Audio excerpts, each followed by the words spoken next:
Сөз депутат Медебаев Сәуітбек Тұрсынұлына беріледі. Рахмет, құрметті Мәулен Сағатханұлы, құрметті әріптестер.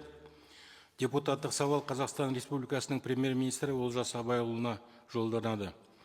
Құрметті Олжас Абайұлы, біздің депутаттық сауалымыз Ұлытау облысының 2 жылдан бері шешімін таппай келе жатқан полиция департаменті ғимаратын, сондай-ақ оның қызметкерлеріне медициналық қызмет көрсететін емхана мен госпиталь салу мәселелеріне арналады.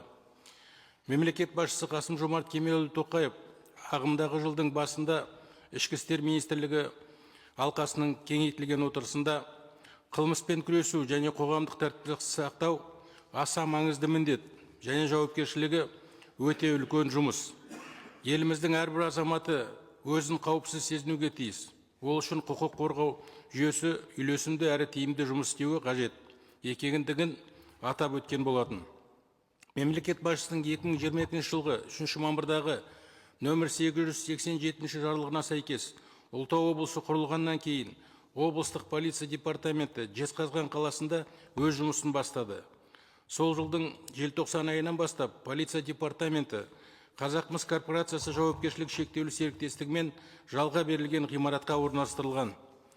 Алайда жалдап отырған ғимарат заманауи техникалық талаптарға сәйкес өткізу бақылау бекетімен, азаматтарды қабылдауға арналған орынмен, жедел басқару орталығы және әкімшілік қамауға алынған адамдарды ұстауға қажетті арнайы орындармен, оқу жаттығу залдарымен, тиісті коммуникациялық желілермен, ақпараттық және байланыс қондырғысына арналған сервермен, басқа да қажетті орындармен және құрылғылармен жабдықталмаған.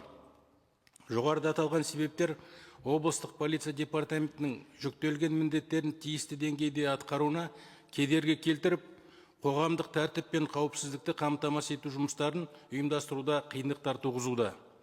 Осы мәселеге байланысты Ішкі істер министрлігімен 2023-2024 жылдар аралығында Ұлытау облысы әкімінің алдында облыстық полиция департаменті үшін жер учаскесін бөліп, әкімшілік ғимарат салу немесе дайын объектіні беру туралы мәселе көтерілген болатын. Алайда Ұлытау облысы әкімдігі тарапынан жергілікті бюджетте бұл мақсатқа қаржы қарастырылмағандығы туралы жауап алынды.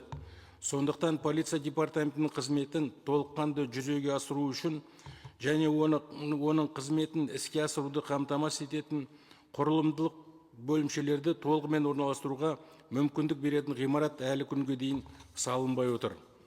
Осыған орай полиция департаментінің заманауи талаптарға сәйкес ғимаратпен қамтамасыз ету жағдайы қарастырылса, халықтың құқық қорғау органдарына деген сенім артып, оның қызметі ретке келіп, тиімділігі артар еді және тәуелсіздігі қамтамасыз етілер еді.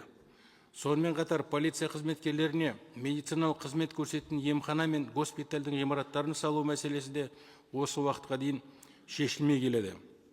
Құрметті Олжас Абайұлы, жоғарыда аталған мәселелердің маңыздылығын ескере отырып, сізден Ұлытау облысы полиция департаментіне қажетті құрылыс кешенінің, сондай-ақ оның қызметкерлеріне медициналық қызмет көрсетуге қажетті емхана мен госпитальдің салу мүмкіндігі алдағы уақытта, оның ішінде бюджетті нақтылау кезінде қарастыруыңызды сұраймын.